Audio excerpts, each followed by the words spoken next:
Good day, and thank you for joining us in another MYOB Advanced Training video. In this video, we will have a look at setting up kits and kit specification.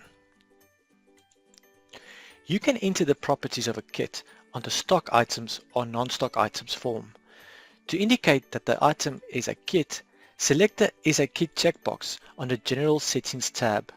Prices are assigned to kits as they are assigned to other items.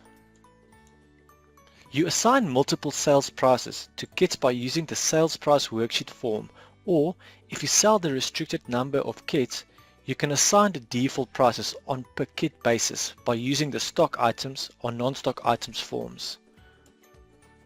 Now, let's have a look at a kit specification. All kits require a kit specification to be created. It is on the kit specification form where kits are defined.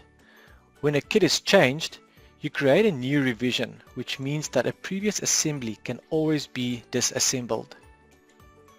If the Allow Component Addition checkbox is ticked, then other items can be added to the kit on assembly or shipping. Also, if the Allow Component Substitution checkbox is ticked, you can swap another item for this one on assembly or shipping. Now, let's go and add a kit specification.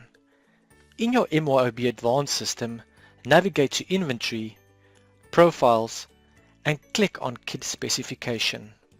Remember, a kit specification can only be created for an inventory item marked as a kit on the General Settings tab of a stock item or a non-stock item form. In the Revision field, you must type 001. On the Stock Components tab, add the components that should form part of this kit.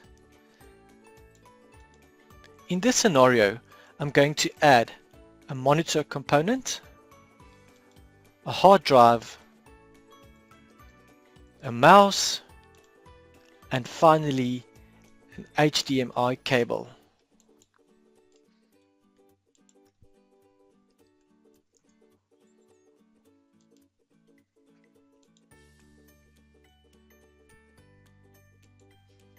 Now, let's add information on the non-stock item components tab. I'm going to add cable ties, and the quantity will be 3.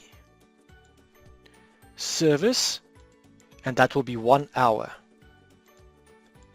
Remember to save your changes after you have completed all of the fields. Please let us know with your feedback, and please join us again for more as we explore MYOB Advanced through our training videos. Thank you for watching.